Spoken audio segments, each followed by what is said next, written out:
Dati napaka-loyal ko kay Tulfo kasi tulong sa mga may asawang nangangabit. Pero ngayon may nakikita na akong mali na ginagawa na unsubscribe na ako.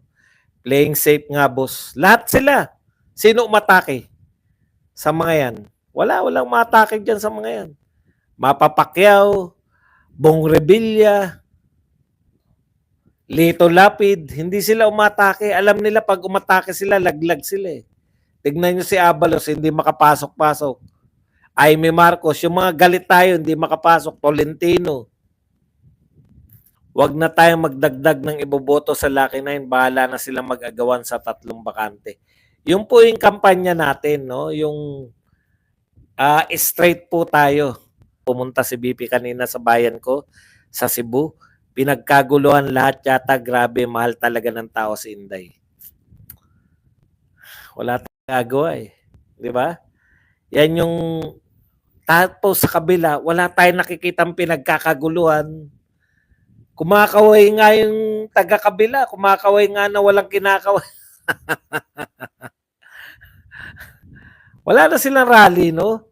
Bakit wala na kay rally? Pero ang pinaka nakakahiya doon, alam nyo kung sino, yung mainstream media. Napakalaki ng rally. Oh, araw-arawin ko kayo. Napakalaki ng rally sa Mandawi City. Wala kayong pinapunta ron. Punta ko, excited. Pangatlo na ito. Dito, 2 maisog at ito. O, PDP campaign rally. Ha? Anong lugar, Ram, para makatulong naman ako sa pag-announce sa mga Pilipino? Ayaw nilang mapahiya. May dumayo sa Davao para mang-hold up, nahuli ng isang taga-Leyte. Taga-Leyte daw sila. Naniniwala ba kayo sa statement ni Remulla tungkol sa kidnapping na nabawi daw ng pulis pero nakawala mga kidnapper? Dati, ako, ang paniniwala ko dyan, ganyan po style nung mga kidnap o ransom. Pag nagbigay ng ransom, di ba? Palalayain ka na. Yun lang po yun. Nagbigay po yun na ransom sa tingin ko. Swerte naman natin kung lahat ng makikidnap bigla na lang lalaya.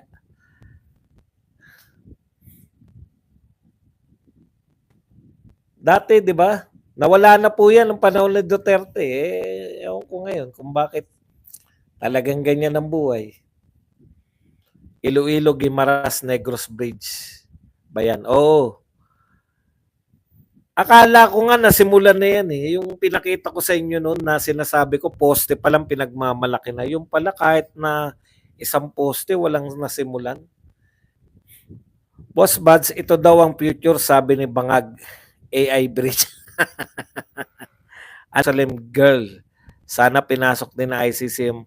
Kahit crystal clear ang nakawan sa gobyerno, parang walang madamang kahiya ng mga buhaya. Feeling nila tanga mga Pilipino. Sir Buds, pwede pala yun kay Minardo. Kapag wala na siyang maisip na sagot, ibabaling na lang ang sisi sa Congress. Di ba dapat whatever question, ipagtanggol niya yung gobyerno kasi trabaho niya yun? Mahirap po ipagtanggol tong gobyerno. Mahirap ipagtanggol tong gobyerno. Yun lang po masasabi ko, mahirap talaga itong ipagtanggol. Kaya nga si Claire bagay eh. Bagay na tagapagtanggol. Kasi hindi niya naman pinagtatanggol eh. Namimili siya at bibira na. Halimbawa, anong masasabi niyo sa bumalik na raw yung droga sa Davao, sa Manila, sa Cebu? Ibig sabihin nung nagtatanong, o ibig sabihin ni Tatay Digong, kung si Tatay Digong man yan, bumalik na sa buong Pilipinas yung droga dahil ang Manila, ang Davao at ang Cebu, yan po nagre-represent sa sa mga syudad ng Luzon, Visayas at Mindanao. Sir, yung 3 political analyst, sabi nila 3 lang daw papasok sa Marcos admin. Kasi nga siya mampasok sa atin eh. Selective. Boss, kaya pala yung FB page ni Franz Castro na reklamo ng copyright ng Living Things. funeral parlor living thing. Sisimula ng Marcos sa admin ang laban ng bayan. Ngayong panahon ni BBM, maraming naging milyonaryo na congressman. Halos lahat may Rolex at luxury car. Grabe, no? Tapos walang project. Pinakamalaking budget ngayon sa buong walang pandemya, wala ring proyekto. Sisimutin ng Marcos sa admin ng kaban ng bayan ngayon panahon ni BBM, marami. Inday Sara TV hanggang tapos yung muwa niya pinirata pala nila sa Peter's LOL. Yun din ang muwa ni Claire Castro. Bakit po tahimik ang mga loyalista sa issue ng PhilHealth funds? Alang naman mag-ingay sila. Iyon yung problema nila hindi nila alam yung trabaho, lalo na yung mga vlogger. Ang trabaho po kasi, kaya effective yung mga vlogger ni Duterte. Kasi alam namin yung trabaho namin ipagtanggol si Tatay Digong, di ba? At madali po yung pagtatanggol kay Tatay Digong. Kasi mayroong mga proyektong totoo si Tatay Digong nung siya ay presidente. Kaya po mahirap ipagtanggol si BBM kasi ang paraan nila ng pagtatanggol umatake sa Duterte. Kaya nga si Claire bagay na bagay. Yan mismo. Ganyan mismo yung mantra nila. Hindi naman nila kaya pagtanggol si BBM. Pag sinabi mo bang may proyekto si BBM, sasabihin nila yung proyekto ni BBM. Wala naman sila.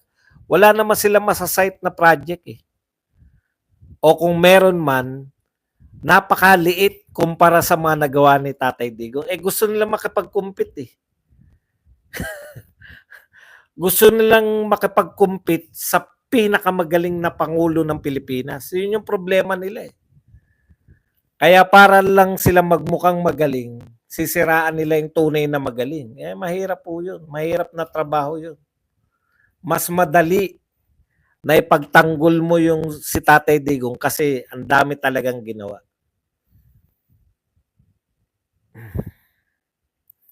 Sana hindi tigilan ng Supreme Court ang sa corruption at di sila madala sa suhol. Ako naman naniniwala naman ako. Iba kasi, eto po sa karamihan po ng status ng mga taga-Supreme Court, matatalino po kasi yan. Madalas po sa mga matatalinong tao, hindi po nila kinakailangan ng matakaw sa pera.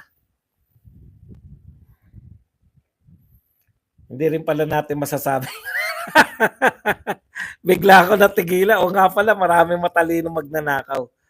Pero kung sila po ay kung sila po ay yung sapat na sa kanila yung yan na kasi yung ultimate Pag ikaw po naging abogado, yan na yung ultimate ng isang abogado. Mapunta sa Supreme Court. Wala nang mas pa ron mas tataas pa ron, 'di ba? Kaya by mere being a member of the Supreme Court, being a justice of Supreme Court, yung ultimate goal mo, yun na yun. Naabot mo na yung personal career high ng isang abogado. Hindi lahat ng abogado magiging Supreme Court Kaya hindi na nila kinakailangan magsip-sip kung kani-kanino, wala na yun. Servants baka yung Supreme Court Justice. Mas sa kanila, mas lamang yung galing nila mahirap kaysa yung pagkumita ng salapi. In general siguro ganun yung mga taga Supreme Court kasi ano pa bang gusto nilang abutin sa buhay? Hindi naman sila mahihirap. Wala namang mahirap na Supreme Court Justice. Mataas naman ang sweldo nila lahat.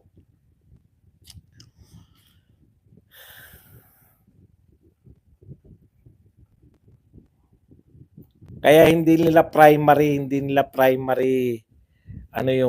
yung ano pa. Pero yung Yung legacy kasi yung ano na mga yan. Ang ano na nila magkaroon talaga sila ng legacy. Katulad niyan, si Lazaro. Yan ang magiging legacy niya, no? Siya magiging ponente. Yung magsusulat ka na, tapos lagi kasi yun eh. Laging isa-cite ng mga abogado yun eh. Yung ano mo, yung sinulat mo according sa Supreme Court, kung ano. Lalo pahamak si Marcos kay Claire, masyadong maingay na bunganga. Babaw naman ang mga pinagsabi. Hindi, in fairness po, hindi kasi yan, yung ginagawa ni Claire, dapat trabaho yan ng mga vlogger. Sa totoo lang, wala silang sumikat na vlogger eh. Wala silang Maharlika, wala silang Banat Bay, wala sila, ang dami pang kaso, wala silang JM Morales, wala silang Kati Binag, no? Alam niyo yun, yung kahit hindi kilala ng, kahit hindi political, kilala, di ba? Kilala siya, si Maharlika yan, si Banat-Bay yan, si ganun yan. Tama kuya, kaya nga dapat si Claire nag-stick lang sa pagka-vlogger. Kaso, hindi rin naman siya effective na vlogger kasi maliit din yung kanyang naabot. Alam niyo yun? Mahilig siya makipagbardagulang, kaya lang maliit din. Bakit maliit lang yung naabot niya? Konti lang naman kasi talaga yung mga alanganin kasi. Hindi nila alam kung dilawan ba siya o BBM.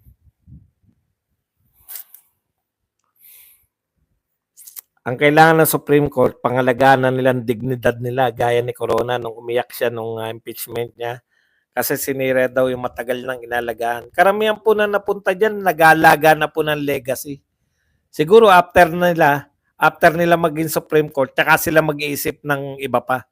Pero habang nariyan sila, mahirap pong mahirap po ma-impluensyahan sila ng pera kasi nasa rurok sila eh. Alam niyo, nasa rurok sila ng wala pong may under sa kanila eh. Minsan sapat na yung power eh. Minsan sapat na yung power eh. Hindi na nila kailangan, lalo na kung galing ka naman na sa yaman, hindi mo na kinakailangan. Why is it like this? Thank you very much sa 49 pesos. Halos lahat ng mga taratitat. Wala silang kulto ni Marcos. So, Sunny Lira, PI ka, 1 subscriber ka pala. I'm not worried about SC justices wanting more money. They're too smart for that. I'm worried about them being more political rather than being neutral. Bersamin Supreme Court Justice corrupt.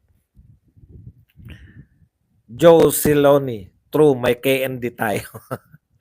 Pagdating sa Supreme Court, hindi na halos nadadala sa suhol yan kasi anuman final decision nila, magiging part of the law of land. Maniwala pa ako, RTC may sulan. Ako ganun, yun, yung magiging part of a law ng land na. Sila na po yung laging i-quote. Basta mahirap pong yan, mahirap i-explain sa mga katulad nating mga mortal. Parang nasa magiging ang nila yung immortality ni.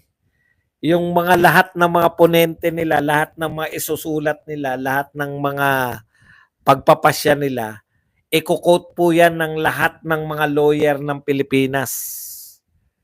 Ganon po katindi yung mga nila. Kaya tigok na yung mga Supreme Court Justice, kinukot pa sila. Kinukot pa yung decision nila sa kaso ng